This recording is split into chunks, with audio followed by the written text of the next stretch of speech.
नमस्कार मित्रों। यही है सही भारत यूट्यूब चैनल में आपનું हार्दिक स्वागत છે। મિત્રો, આજકાલ બાંગ્લાદેશમાં હિન્દુઓની ખૂબ મોટા પાયે હિંસા થઈ રહી છે, અનાચાર અત્યાચાર થઈ રહ્યા છે।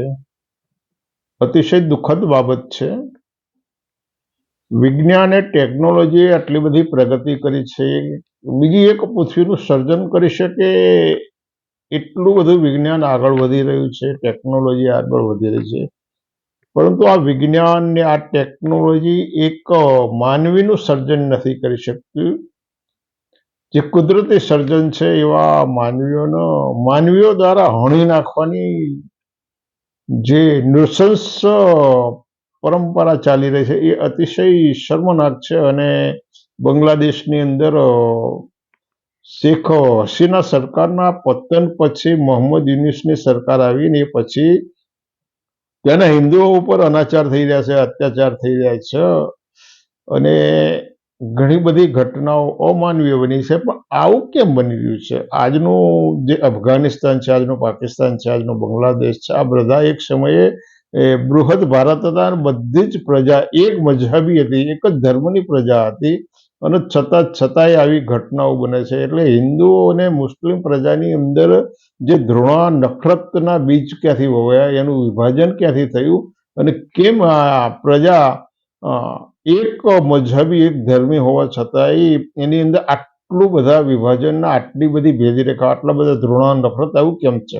આ પણ સમજવા જેવું છે। આ સમજવું હોય તો થોડોક ઇતિહાસમાં પાછળ જવું જોઈએ, કારણ કે આ જે વિભાજનના બીજ હતા એ વિનાયક દામોદર સાવરકર નામના એક હિન્દુવાદી નેતાએ આની શરૂઆત કરી હતી અને હિન્દુ મહાસભાના અગ્રીમ નેતા તરીકે એમણે 1937માં હિન્દુ મહાસભાના 19મા અધિવેશનમાં અમદાવાદ ખાતે એમણે દ્વિરાષ્ટ્રનો સિદ્ધાંત રજૂ કર્યો હતો।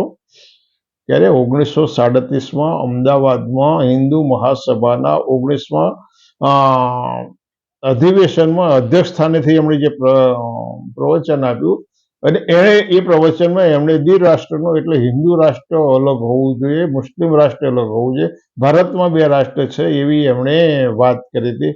અને આનો જ આધાર લઈને 1940માં મુસ્લિમ લીગે અલગ પાકિસ્તાનનો ઠરાવ પસાર કર્યો, પણ અલગ પાકિસ્તાનના ઠરાવની સાથે સાથે એમણે વિનાયક સાવરકર હતા એમનું જે 1937નું જે પ્રવચન હતું એનો આધાર લીધો કે ભાઈ આ લોકો પણ આ રીતે કરી રહ્યા છે તો આપણે પણ એ માર્ગે ચાલવું જોઈએ। પરંતુ દ્વિરાષ્ટ્રનો સિદ્ધાંતના જે સમર્થક હતા એવા લોકોએ હિન્દુ મહાસભાએ 1942માં બંગાળ પ્રાંત, એ વખતે ભારતની અંદર બ્રિટિશ શાસનના નીચે પ્રાંતિક સ્વરાજની સરકારોની રચના થઈ હતી।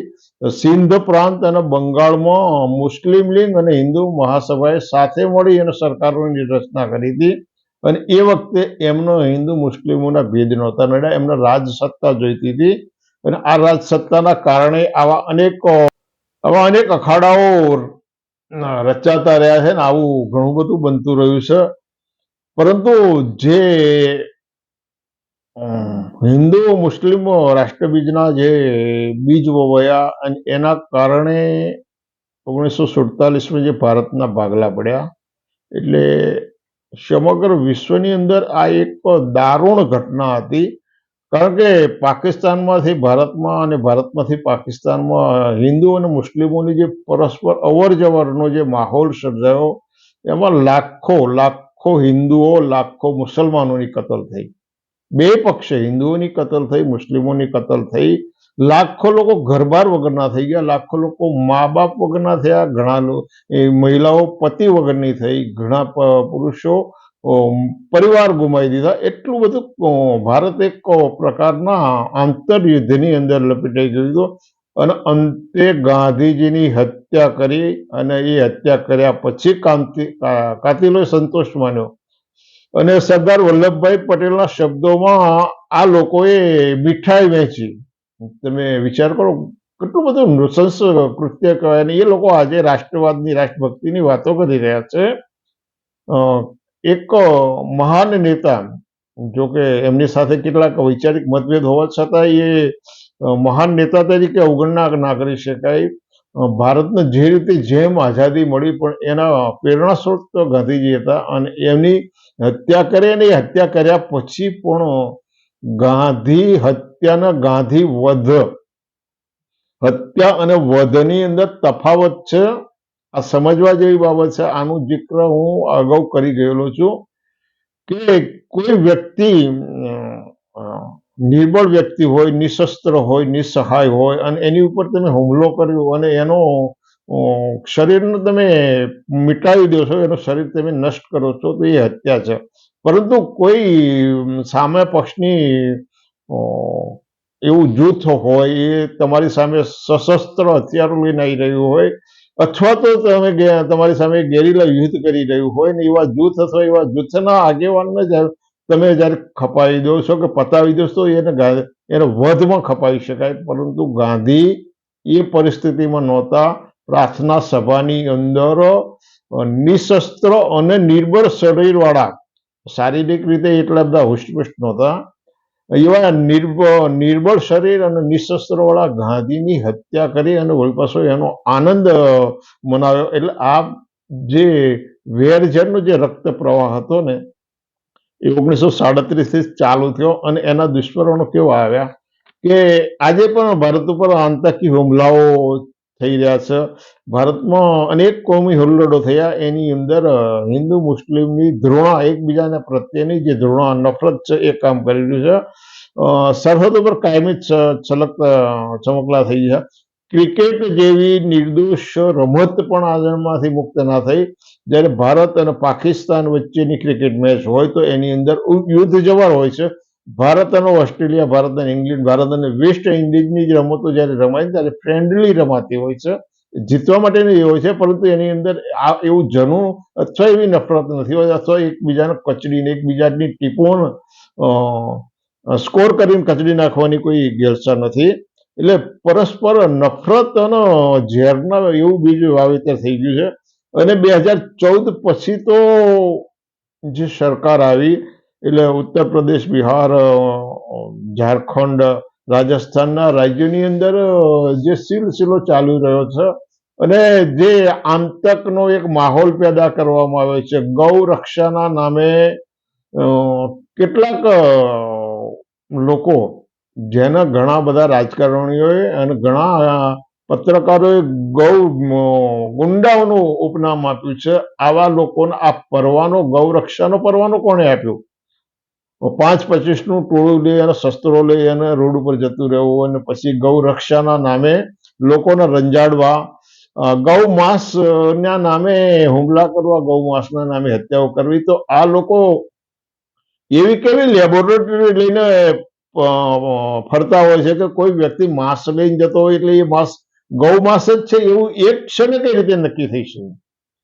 એની ઉપર વૈજ્ઞાનિક પૃથ્થકરણ થાય, એની ઉપર લેબોરેટરીની અંદર પ્રક્રિયા થાય અને પછી એ બીફ છે કે ગૌ માંસ છે એ પછી નક્કી થાય. પરંતુ એ પહેલા આ ટોળકી આવું કઈ રીતે નક્કી કરી શકે? ને આવું નક્કી કરવાનો પરવાનો સરકારનો છે.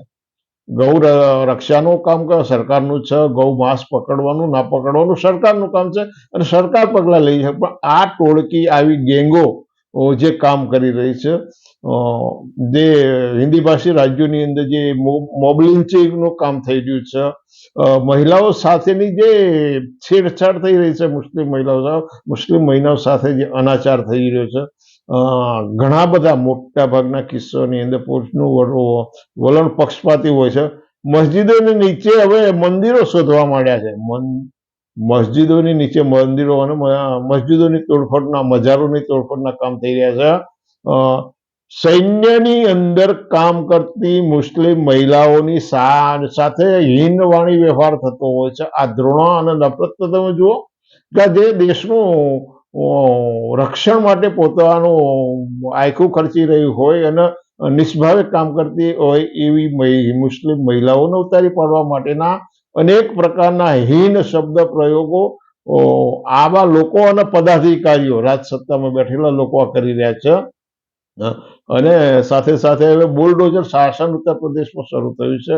એટલે આ સાથે આટલું જ નથી, મુસ્લિમોનું રાજકીય પ્રતિનિધિત્વ નાબૂદીની આખી વ્યવસ્થિત યોજના ચાલી રહી છે. એટલે હવે આ તો સોશિયલ મીડિયાનો જમાનો છે. તમે અને હું જે કરી રહ્યા છીએ લોકો જોતા હોય છે, દુનિયા જોતી હોય છે, અને પળે પળના સમાચારો બીજી સેકન્ડે 5,000 10,000 કિલો 1000 મીટર અથવા તો બ્રહ્માંડના કોઈ પણ છેડે બનતી વસ્તુ ન હોય ત્યાં આગળ જો કોઈ એની વિડીયોગ્રાફી કરી રહ્યું હોય તો તમને બીજી સેકન્ડે એ વસ્તુ જાણવા મળે છે. તો ભારતની અંદર જે આ કંઈ થઈ રહ્યું છે, ભારતની ઉપર લઘુમતીઓ ઉપર જે કંઈ થઈ રહ્યું છે, એની નોંધ વિશ્વ નથી લેતી. એની નોંધ વિશ્વનું સોશિયલ મીડિયા, વિશ્વનું પ્રિન્ટ મીડિયા નથી લેતું. વિશ્વના રાજનેતાઓ અને વિશ્વના સંગઠનોની નોંધ નથી લેતા. અને આ બધા લોકો જોઈ રહ્યા છે. અને એ બધા લોકો જોઈ રહ્યા છે એટલે બાંગ્લાદેશના કટ્ટરવાદીઓ આમાંથી પ્રેરણા મળી છે. બાંગ્લાદેશના કટ્ટરવાદીઓ અત્યારે જે કંઈ કરી એ 100% ખોટું છે. એની ક્યારે સરાહના ના થઈ શકે, એને ક્યારે માફી ના આપી શકાય. પરંતુ એ લોકોના આ બધું કરવા માટેની પ્રેરણા આ ભારતની અંદર જે લઘુમતીઓ ઉપર થઈ રહ્યું છે, તમે અમારા લોકો ઉપર કરો છો, તમે તમારા ઉપર કેમ ના કરીએ? તમે અમારા લોકો પર આટલા બધા અનાચાર કરો છો, અમારા મુસલમાનો ઉપર, તો તમારા હિન્દુઓ પર એની અંદર બાંગ્લાદેશના 100% હિન્દુઓનો નરસંહાર થઈ રહ્યો છે. ઘણા બધા આંકડાઓ બહાર આવ્યા છે. અને આ બધું થયા પછી ખરેખર તો બાંગ્લાદેશનું સર્જન ભારતે કર્યું છે. અને બાંગ્લાદેશ જ્યાં સુધી રહેશે ત્યાં સુધી, બાંગ્લાદેશનું અસ્તિત્વ જ્યાં સુધી રહેશે ત્યાં સુધી બાંગ્લાદેશ ભારતનું ઋણી છે.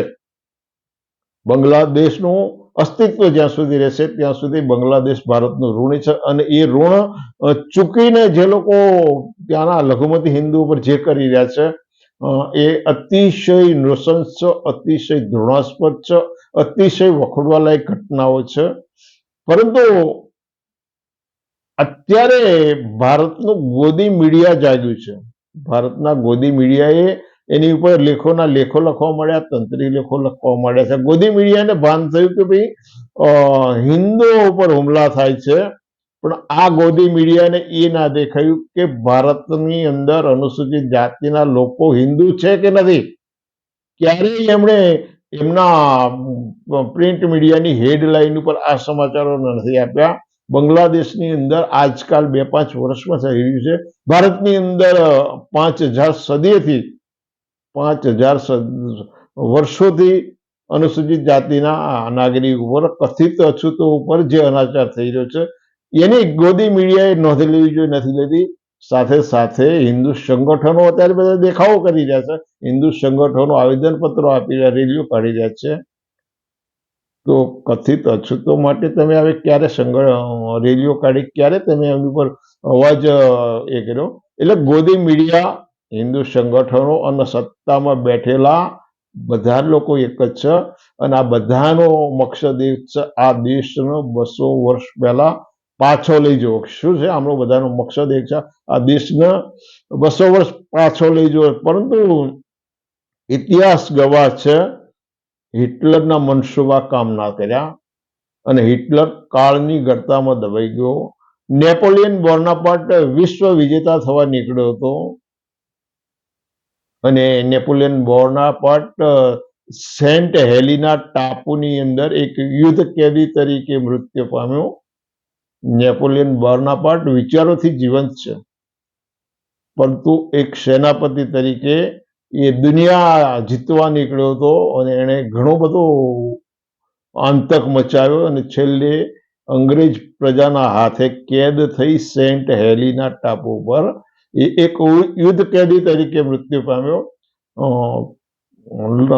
કહેવાય તો એવું છે કે ભાઈ એને ખોરાકમાં ઝેર, પણ એ એમનો વિશેષ આપણો વિષય નથી. પરંતુ હિટલરના મનસૂબા કામ નથી કરી રહ્યા. નેપોલિયન બોનાપાર્ટના સેંકડો સરમુખત્યારો કાળની ગર્તામાં દબાઈ ગયા છે. એટલે અત્યારે પણ જે લોકો જે કંઈ કરી રહ્યા છે એમણે આ દરેક બાબતોને વિચારવી જોઈએ. અને એ લોકો વિચારે કે ના વિચારે, પણ તમારે વિચારવું જોઈએ. તમને નથી લાગતું કે આ જે કંઈ થઈ રહ્યું છે એ યોગ્ય છે? અને જો સારું ના હોય, તમને યોગ્ય ના લાગતું હોય તો તમારે પણ એની ઉપર તમારો મત વ્યક્ત કરવો જોઈએ, તમારા વિચારો વ્યક્ત કરવા જોઈએ. હું તો કરું છું. તમે એ ના કરો તો તમે એટલું તો કરી શકો ને, ચેનલને સબસ્ક્રાઇબ કરી શકો અને આ વિડીયોને વધુમાં વધુ શેર કરી શકો. આટલું તો કરી શકો. જો થઈ શકતું હોય તો કરજો. ફરી મળીશું. આવજો.